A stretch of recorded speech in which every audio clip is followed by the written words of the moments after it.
Hello hi friend, नमस्ते प्रणाम। मैं सोनी त्रिपाठी उर्फ घूंघट वाली भाभी स्वागत करती हूँ अपने यूट्यूब के चैनल में। कैसे हैं आप लोग? मैं तो बहुत अच्छे से हूँ।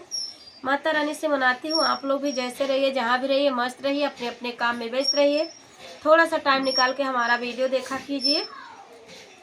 और आज मैं आप लोगों के लिए नाच गीत लेकर आई हूँ, छोटा गाना लेकर आ रही हूँ क्योंकि हमारी तबीयत ठीक नहीं है। मैं ठीक से गाना नहीं गा पा रही हूँ। जो भी हमारा गाना जा रहा है आप लोग प्लीज़ हमारे जो है ऐसे ही सपोर्ट कीजिए, अपना प्यार आशीर्वाद जो है दीजिए हमें।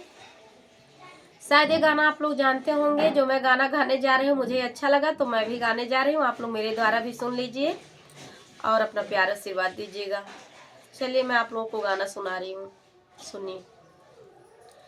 सऊदी जैते मोर बलमुआ दो बेराई गईले, सऊदी जैते मोर बलमुआ दो बेराई गईले, दो बेराई गईले हो, दो बेराई गईले। सऊदी जैते मोर बलमुआ दो बेराई गईले, सऊदी जैते मोर बलमुआ दो बेराई गईले।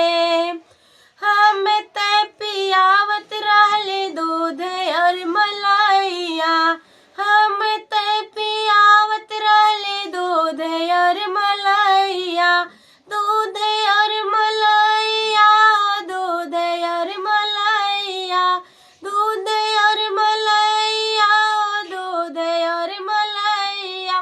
पहले रहले हट्ठा कट्ठा पतराई गईले, सऊदी जैते मोर बलमुआ दो बेराई गईले, सऊदी जैते मोर बलमुआ दो बेराई गईले, दो बेराई गईले हो, दो बेराई गईले। सऊदी जैते मोर बलमुआ दो बेराई गईले, सऊदी जैते मोर बलमुआ दो बेराई गईले।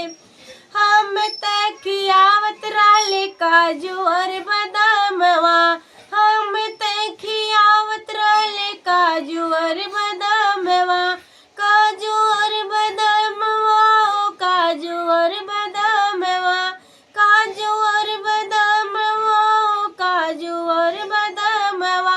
पहले रहले गोरा चिट्ठा अब सुखाई गईले, सऊदी जैते मोर बलमुआ दो बेराई गईले, सऊदी जैते मोर बलमुआ दो बेराई गईले, दो बेराई गईले हो, दो बेराई गईले। सऊदी जैते मोर बलमुआ दो बेराई गईले। हम ते खियावत रहले फल और फ्रूटवा, हम ते खियावत रहले फल और फ्रूटवा, फल और फ्रूटवा, फल और फ्रूटवा।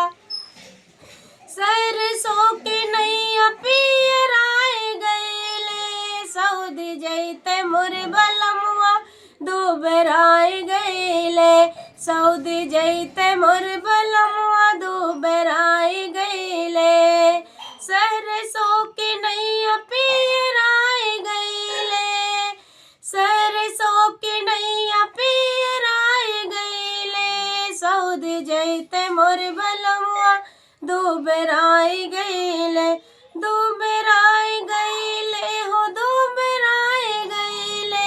सऊदी जैते मोर बलमुआ दो बेराई गईले।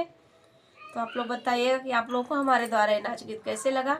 फिर मिलते हो नेक्स्ट वीडियो में आप लोगों के पसंद का गाना लेकर। तब तक के लिए जय माता दी, राधे राधे।